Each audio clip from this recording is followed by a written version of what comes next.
Florida can be a vacation for some and it can be a disaster for others. It could be a struggle for some because you think of Florida, you think of a vacation state. You think of Disney, you think of Daytona, which is the world's famous beach. You think of Miami, the palm trees. You think of a vacation state. But for some people, it is not a vacation state. It is a struggle.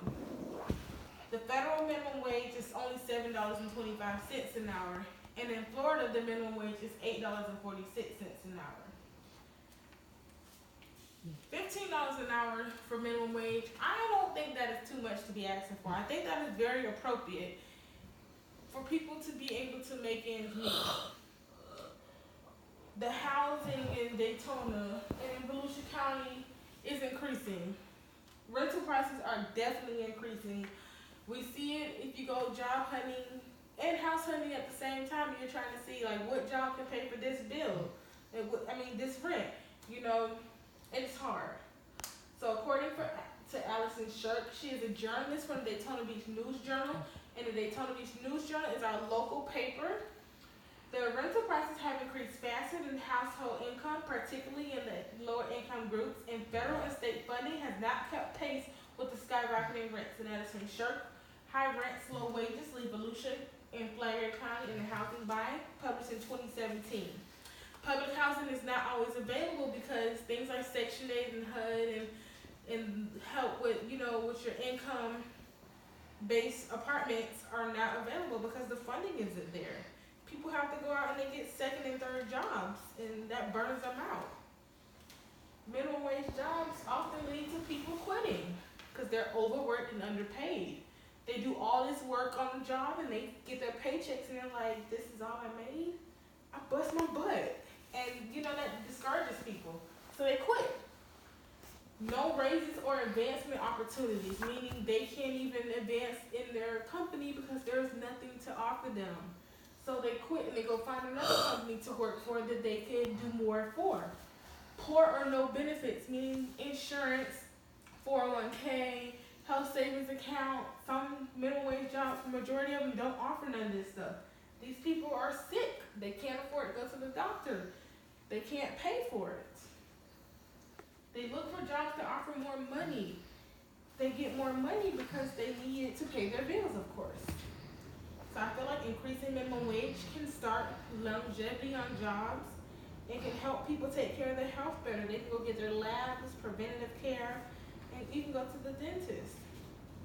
So over the past couple months, I have been observing the rental a lot because I just recently moved in a home that I'm renting. And it was tough finding something reasonable and affordable. So on bestplaces.net, the average cost of rent is stated that in Volusia County for a 3-bedroom unit is $1,458. That's articles of Volusia County cost of living. So I found this website because I was looking up the average cost of living for different places. And this is a map of Volusia County. And this is central Volusia, we got Daytona. And this is the area I grew up in, the land and stuff. And now the houses is unaffordable. You would think we're in California sometimes. I have to double check to make sure. So most places want you to make 3 times the income, and your rent can only be 1/3 of that income. If you work minimum wage and you're a 2-family household, I did calculations, and both of you guys make minimum wage, 3 times the income, 1/3 of that is only $902. So it is very difficult to find a house for $902 these days, or an apartment. It's hard to find anything under $1,000. Also, you have other bills and other utilities. You have lights, gas, car payment and insurance, water and sewer, cable and internet, child care, food and drinks, and household supplies. These all have things to do with your everyday living. You even have a cell phone bill. But on the bright side, we have companies that are working to increase their wages for their employees, such as Walmart that is offering $11 an hour. Target is offering $13, and Amazon is already up to their $15 an hour. So that is very beneficial for the employees that work there. According to Courtney Reagan, Target's new $13 an hour minimum is well above the federal minimum of $7.25, which has last increased in 2009, and all 50 states' minimum wages. Target is trying to get them pay up to $15 an hour by the end of 2020, and that is a lot because I work in healthcare and I work as a CNA. Some CNAs don't even get paid $13 an hour. So I know some of them are going to be putting in their notice to go work for these companies because as well they feel like they are underpaid and overworked. But I've been a CNA for 7 years and I did my research as well. And according to salary.com, that is a website I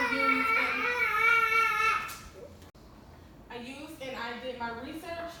And according to salary.com, the average nursing assistant salary in Daytona Beach, Florida is $28,444 as of May 31st, 2019.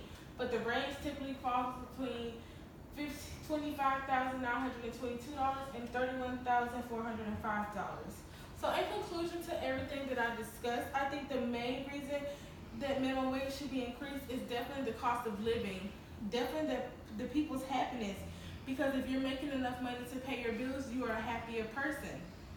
And I think that once minimum wage will increase, people will stay on their jobs longer and they will be able to afford to pay their bills and breathe in peace and be able to enjoy doing things. And then also, even though some people want to save, but some people will be able to get the opportunity to save their money into when they buy a house and pay cash for things, and not have to struggle. Thank you so much.